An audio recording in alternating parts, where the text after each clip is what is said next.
Warning: the video that you are about to review contains graphic violence, obscene language, and disturbing images that should only be viewed by informed and consenting adults. 100% of all of the violence, obscene language, and disturbing images contained in this video has been perpetrated by the Pennsylvania State Troopers in their official capacities as police officers.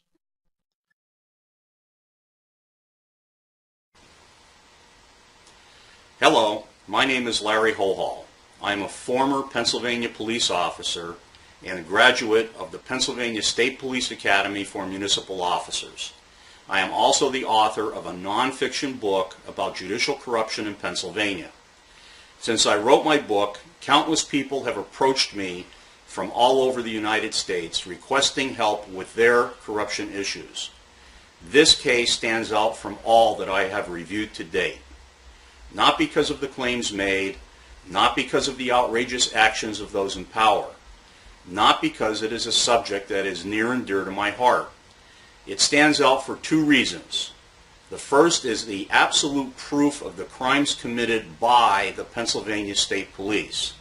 Secondly, and as importantly, the complicity and cover-up by all involved, including the State Police Oversight Mechanism, which is known as the Bureau of Integrity and Professional Standards. It is my hope that this video will outrage you to the point of taking action. But for the grace of God, this could have been your child or family member that these horrific acts happened to. Please keep in the back of your mind as you watch this presentation that as of the date of this final production of this video, the state troopers you are about to see are still strapping on their guns and pinning on their badges to officially protect and serve. You had better hope you or one of your loved ones never crosses paths with any of these Pennsylvania's finest. Early on the evening of March 8, 2010, 31-year-old Robert Leone of Vestal, New York, finished up a session of stargazing at the Copernic Observatory, which is about a 10-minute ride from his home. He was feeling particularly happy that evening. His life was in order. He had just gotten his driver's license back after being suspended for a non-accident DUI charge. He had gone cold turkey on his drinking for over a year, and the medication his doctor prescribed for his bipolar condition offered him some relief. An early evening drive in the country while listening to his favorite music seemed to be just the right thing to top off his evening. This drive would change his life forever. With his car's T-top open and his heater turned up full blast, his odyssey began. He crossed the border into Pennsylvania, which on a rural road simply consists of a small marker on the side of the road. Driving through the small town of Towanda, Pennsylvania, he was approached from behind by a Pennsylvania State Police car with its lights flashing. There was plenty of room for the trooper to pass him on his left and simply go around, but for some reason the trooper did not. The trooper then sounded his patrol car's siren, but still did not pass. Not knowing what was going on, Bob Leone became startled and confused. His reaction was no different than the confusion of an elderly person not knowing what to do in this situation. His bipolar condition added to his uncertainty. The thought that maybe he should pull over never entered his mind. In his mind, he had done nothing wrong. He wasn't speeding, he didn't go through any red lights or stop signs, and he simply became bewildered by the fact that the trooper would not pass him and go to whatever emergency he was obviously being directed to. Mr. Leone deducted when the trooper finally decided to pass him, he simply would, and that would be the end of it. Mr. Leone lit another cigarette and turned up his music so he could hear it over the siren. Mr. Leone continued driving towards his home at the blazing breakneck speed of 5 to 10 miles an hour under the posted speed limit. He noticed in his mirror that a second, third, fourth, and fifth police car was now apparently responding to the same emergency as the first trooper who still had not passed him. You and I know for a fact that if there was any question in our minds as to what the state troopers were up to, we would have simply pulled over long before now. I have been told that persons with bipolar conditions don't always think the way non-bipolar people do. They often rationalize their actions incorrectly. Mr. Leone knew he hadn't done anything wrong, so he was simply going to drive home and listen to his music. Other than not pulling over, Mr. Leone did not break a single traffic law. He did not speed, he did not attempt to elude, he didn't pass through any red lights or stop signs. This was simply a low-speed chase, which at least one of the troopers involved became bored and distracted, as evidenced by his onboard video. The dash cam video you are about to view has been edited for this presentation, but is available in its entirety. Instead of a trooper pulling a car in front of Mr. Leone and stopping him, a much more radical method was deployed. Stop sticks and ramming was the method of choice.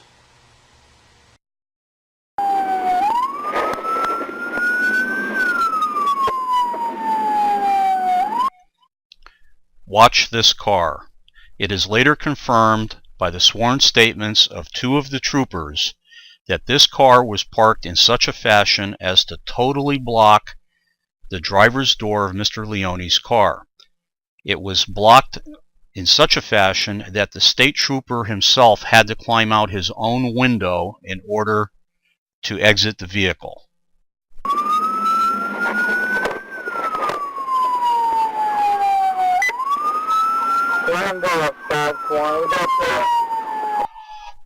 Although I cannot attest to the trooper's mindset at this time, it appears as though the trooper has decided there is no mortal threat, as he clearly holsters his service weapon.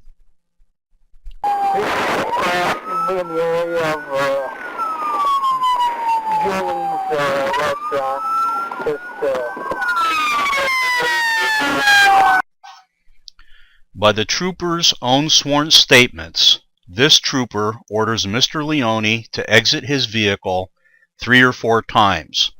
Mr. Leone cannot open his car door because of the trooper's car blocking it. He is then tasered by the trooper through the open sunroof.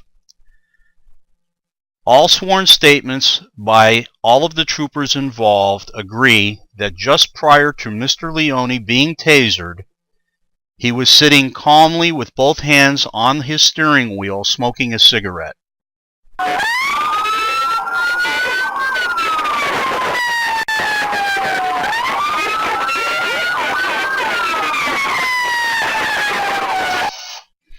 As Mr. Leone is removed through the passenger door, watch how Corporal Stipak positions himself on the roof of the car. Note that he does not exit the roof and then assist his fellow troopers in handcuffing Mr. Leone. Rather, he jumps directly onto Mr. Leone with both feet while Mr. Leone is face down on the ground. This maneuver is known as a monkey stomp and is not taught as a valid maneuver in the police academy.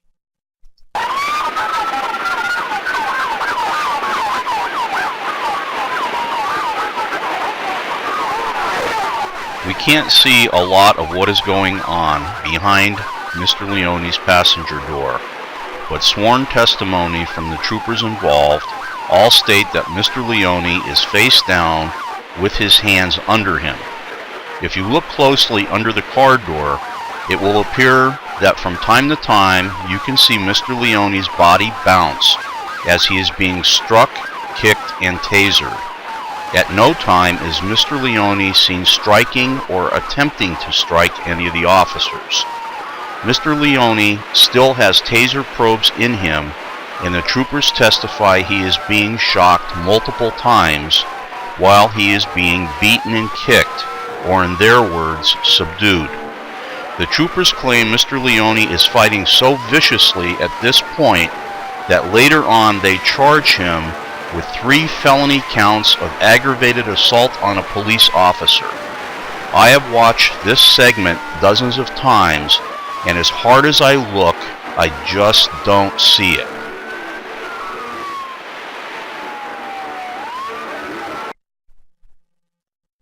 One of the troopers breaks his own hand by admittedly punching Mr. Leone in the head with it.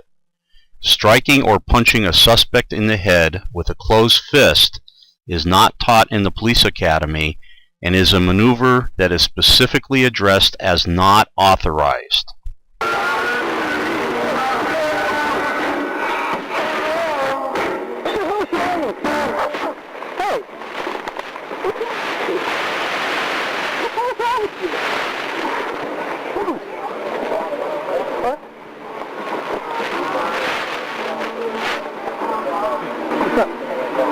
What do you mean, what's up? What's up with you, dude?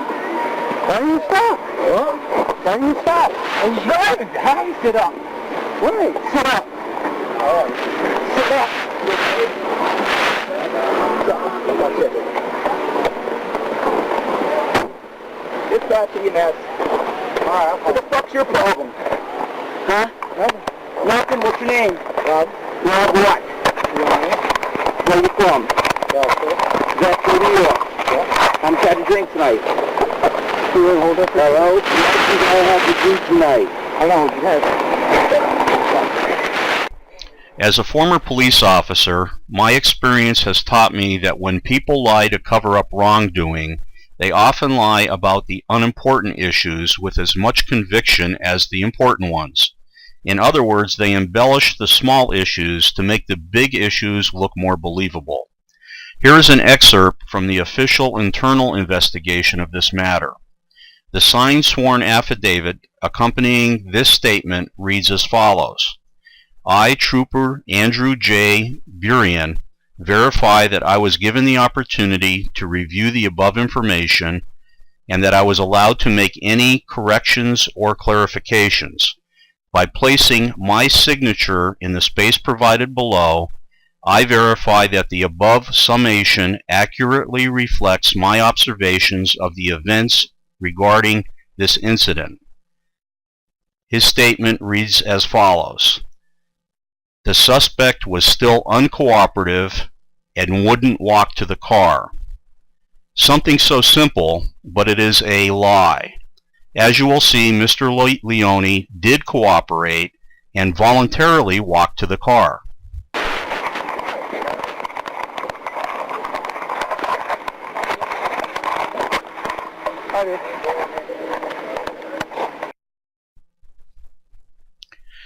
There is so much wrong at so many different levels with what you have just seen.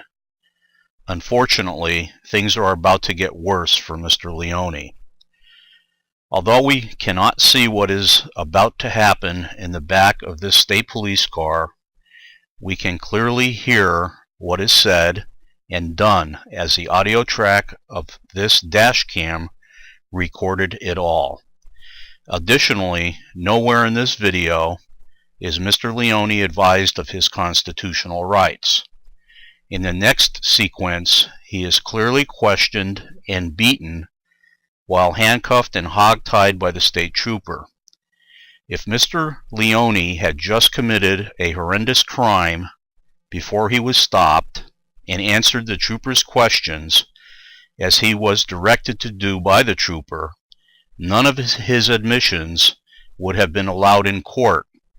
In other words, when questioned by the trooper, if Mr. Leone stated he had just murdered 5 people, his admission could not be used because basic, mandatory police procedure was not followed. As bad as things have been for Mr. Leone so far, it would have been a gift from God if this were the end of it. Once again, things are about to get much worse for Mr. Leone. Much, much worse.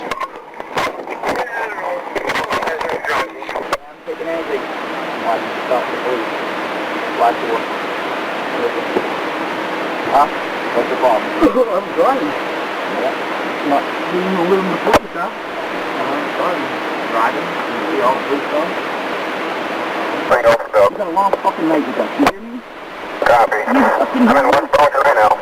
Huh? 16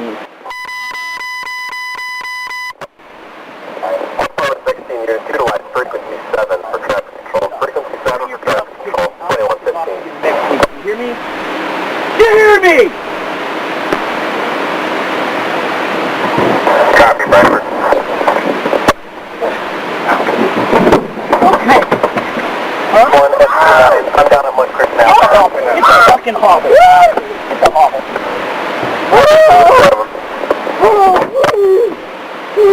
Fucking spit on me, jackass.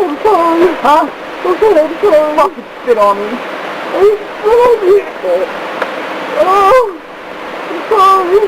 No, sorry for that. You know what it's called? Pennsylvania State Trooper, you asshole. You fucking brave man, huh? Fucking spit on me, jackass. Asshole. What the fuck is your fucking stabbing, you asshole?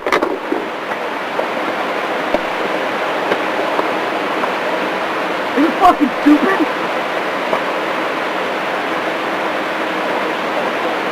Hold on, give me a second. Hold on. Give me a cup. Come on, I got a hot tire. Hold on. Can I cut and fucking huh? Fucking playing possum. I'm sorry. Fucking shit, man. Oh, you hit me, huh? He's dying on, guys. Sit up, you motherfucker. Now get in that car. Get out. Okay. Get on the other side. Get in the car. Get in the car. I'm trying.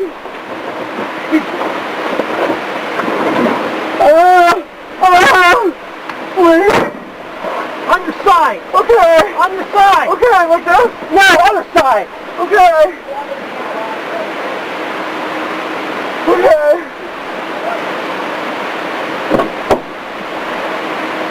Roll on your side. Okay, John! Roll on your side. Yes, sir. Now. Okay.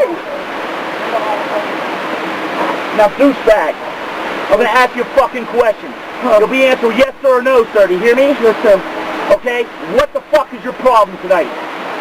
I was just having a tough night, sir. Yeah, you know what? You're going to have a hell of a lot tough night after you spit in my fucking face, jackass. What are you messing with? It's the Pennsylvania State Police. You're fucking chump.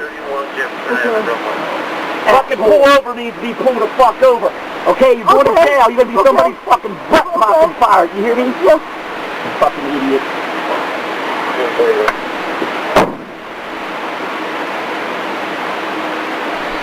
Listen carefully as we replay the point in the video where the trooper claims Mr. Leone spits on him. Listen carefully. You will find something important is missing. The trooper claims in sworn court testimony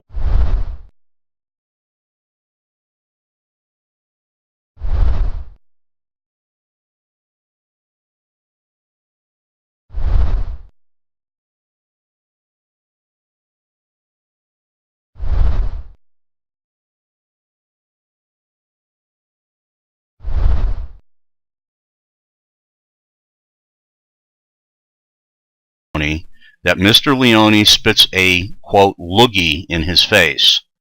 Nowhere is there a sound of anyone spitting anything. The audio is so clear that you can hear Mr. Leone's breathing, but no spitting sounds are present. As a matter of fact, the only thing you do hear is a totally compliant and submissive prisoner in tremendous pain and an out-of-control state trooper. Okay. Huh? I'm down at Mud Creek now. It's a fucking hobble. It's a hobble.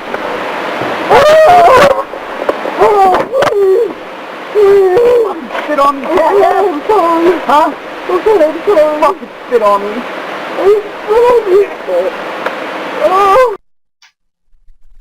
Mr. Leone is willing to take a polygraph test and swear under oath that he did not spit on this trooper. Let's say for argument purposes that a shackled prisoner does spit on a police officer. It now begs the question, does a police officer have the right to beat a prisoner that is shackled and in custody even if the prisoner spits on him? The obvious answer is no. If you recall earlier in the video, an ambulance has been requested to transport Mr. Leone to the hospital. Instead, when the ambulance shows up, the trooper with the broken hand is transported to the hospital in the ambulance, and Mr. Leone is kept hogtied in the back of the patrol car.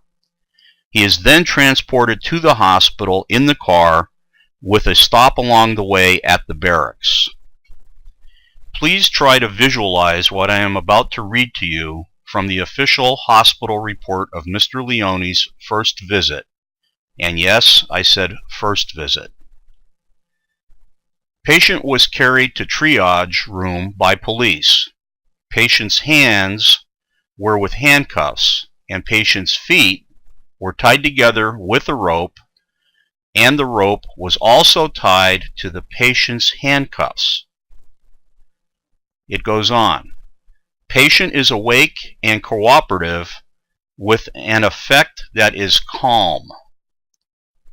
As you can see from the hospital report, Mr. Leone is both cooperative and submissive with the emergency personnel.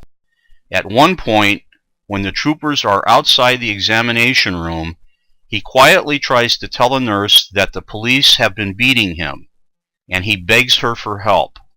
One of the troopers overhears Mr. Leone's plea. All of the hospital personnel are ordered out of the exam room by the trooper, and a second beating and tasering episode is commenced. Mr. Leone is silenced. Video evidence of this second beating may be available through hospital video, which is still being explored. Naturally, the trooper's version of this incident is totally different. Sworn court testimony verifies that Mr. Leone was tasered multiple times during this altercation, but the official computer taser report was not provided to Mr. Leone's defense, even though it was requested. In the overall scheme of things, this beating is a very important event, and I will reference it a little later on. This beating and the events leading up to it were witnessed by the nurse who was attending to Mr. Leone. It was explained to me that she was not brought into the trial to testify on Mr. Leone's behalf due to her extreme fear for her own personal safety. It was not Mr. Leone that she was afraid of. Mr. Leone was treated and released from the hospital and placed back into the custody of the troopers. Unfortunately, Mr. Leone left the hospital in worse shape than he had arrived in. He was transported to the Towanda barracks without incident. While at the barracks, Mr. Leone was processed and his official charges were typed up. In the troopers' trial testimony, they made it clear that he is calm and cooperative during this process. Some very strange and questionable things happen over the next few hours that will end up with Mr. Leone being transported back to the hospital. This time, he will be unconscious. While at the State Police Barracks, the troopers attempted to arraign Mr. Leone via internet video link with the on-call duty magistrate. Mr. Leone is warned ahead of time that he should not look into the camera and that he is not to say anything other than answer the judge's questions. Mr. Leone jumps at the chance to beg the judge for help once the video link is established. According to Mr. Leone, the troopers disconnected the video link and claimed it was a malfunction. This disconnect can be verified by the on-call duty magistrate. According to Mr. Leone, he is once again beaten and tasered. Things start to get real fuzzy from this point forward. They claim while Mr. Leone was being walked to the waiting patrol car in order to be transported to the prison, he tried to escape. The troopers claim that Mr. Leone fought so viciously and violently, using only his feet, which were shackled at the time, that they had no choice but to mace him and repeatedly beat him into submission with their batons. Please take a look at the hospital diagram of Mr. Leone's injuries. All of the injuries noted on the assessment diagram are on Mr. Leone's back. Mr. Leone's vital signs are very alarming. His pulse rate is now 132. Respirations are 28 per minute, and his blood pressure is a staggering 174/109. The triage report states, patient unable to explain events prior to his arrival to the ED. There are many conflicting statements made on this emergency department report, which will be discussed at a later date. One of the most concerning is an entry made at 6:10 a.m. The attending nurse states, patient is shaking and disoriented to time and events. It appears on the report that 26 minutes later, Mr. Leone is discharged from the hospital back into the custody of the troopers. According to this report, no blood was drawn, no urine was gathered, and no x-rays or CAT scans were performed. After being discharged from the hospital, Mr. Leone was transported by troopers to the Bradford County Correctional Facility. Officials at the prison were horrified by the condition of Mr. Leone when he arrived. The following image is graphic, so please prepare yourself for what you are about to see. This is an official mugshot taken by the prison of Mr. Leone that, to my knowledge, has not been altered in any way. Note that the prison used a vest of some sort to cover Mr. Leone's blood-covered clothing. I have seen prisoners of war that have been treated better. The officials were so alarmed that the on-call physician for the prison was called in to do a complete physical exam and documentation of Mr. Leone's injuries, lest they be blamed for any of his injuries going forward. Mr. Leone had high-quality private health insurance when he was incarcerated. He begged the prison officials to allow him to obtain medical care at no charge to the prison or the county for severe headaches and dizziness that persist to this day. His requests were denied. At some point after Mr. Leone was incarcerated, he thinks he was arraigned. Regardless, it was well in excess of Pennsylvania's 6-hour preliminary arraignment rule. Believe it or not, this story so far spans less than 24 hours. Mr. Leone's nightmare was just beginning. Mr. Leone's bail was set at $250,000, even though he was not a flight risk. He languished in prison for 6 months before his trial was conducted. His public defender was extremely overburdened with countless other cases, and the state police threw the book at Mr. Leone. 24 counts of criminal misconduct. There is an old saying, what you don't have in quality, make up for in quantity. And that is exactly what the state police did.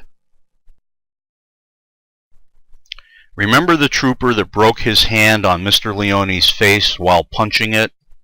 Well, Mr. Leone was charged with aggravated assault on a police officer for breaking that trooper's hand on his face. Remember when Mr. Leone was beaten and tased on the hospital stretcher? Well, he was charged with assaulting that trooper.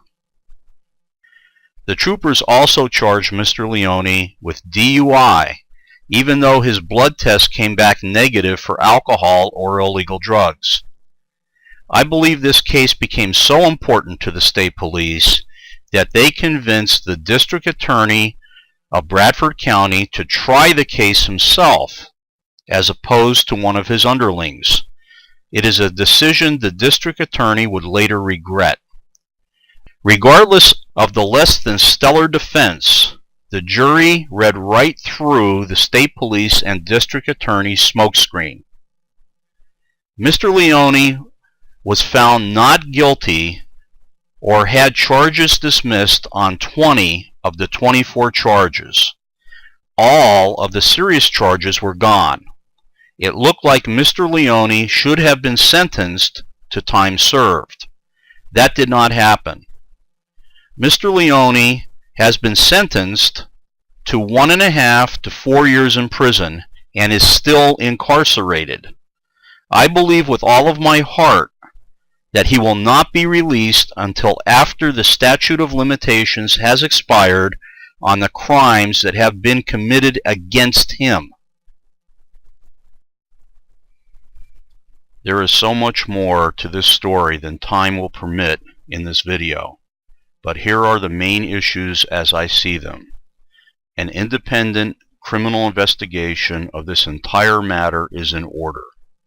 Not only were Mr. Leone's civil rights violated, but I believe the evidence clearly shows Mr. Leone was physically assaulted on numerous occasions by the state police. The Pennsylvania State Police Office of Integrity and Professional Standards needs to be independently investigated for criminal and civil liability for apparently covering up this entire matter. The fact that this internal investigation found no wrongdoing by any of the troopers involved here clearly indicates to me that the state police investigating themselves for any wrongdoing on any matter is really a bad idea. After reviewing the same dashcam video as you just did, I would have thought the District Attorney of Bradford County should have taken pause with this case, instead of jumping in with both feet to defend the actions of the state police.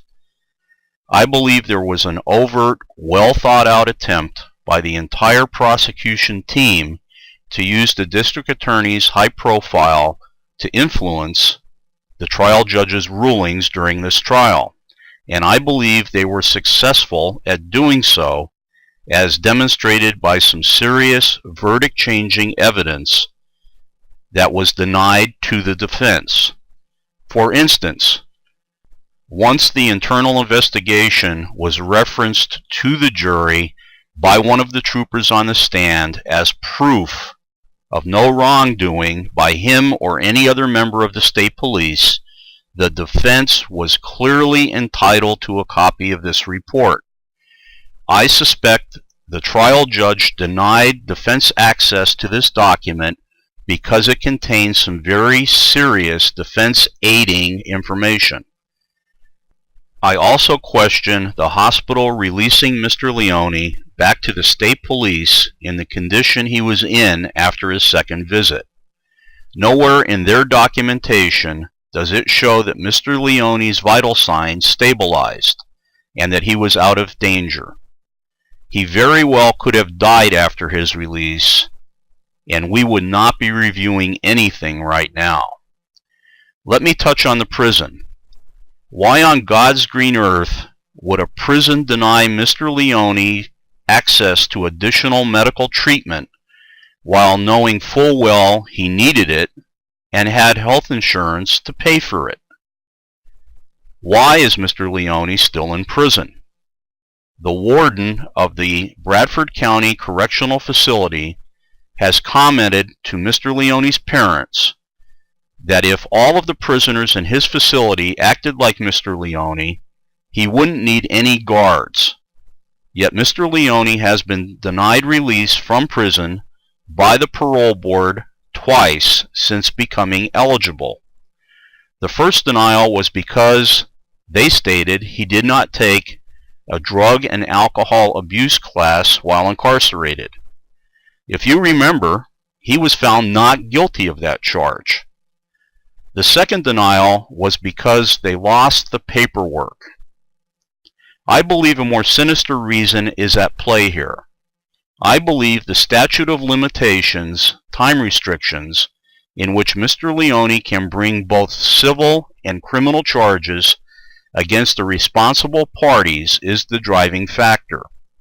It is extremely difficult, if not impossible, to retain an attorney while you are in prison with no money. Call me tainted, but I have seen worse. A disturbing thought has consistently found its way to the forefront of my thought process while I put together this video.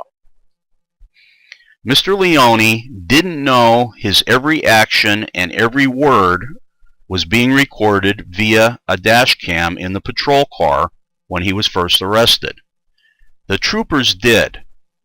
The troopers, who totally lost control of themselves, either didn't care that they were being recorded, or worse, they knew nothing would happen to them no matter how badly they acted. To me, this is chilling.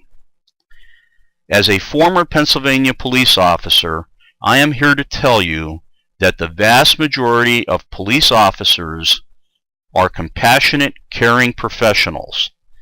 It is how we handle the officers who aren't that differentiates us from third world countries.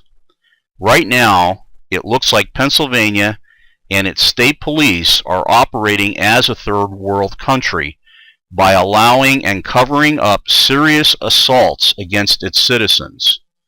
The beating of shackled prisoners for any reason is not acceptable by anyone's standards.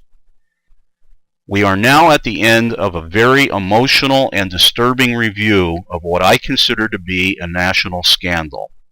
I stated at the beginning of this video that but for the grace of God, this could have been you or one of your family members. And now I will tell you why I made such a remark.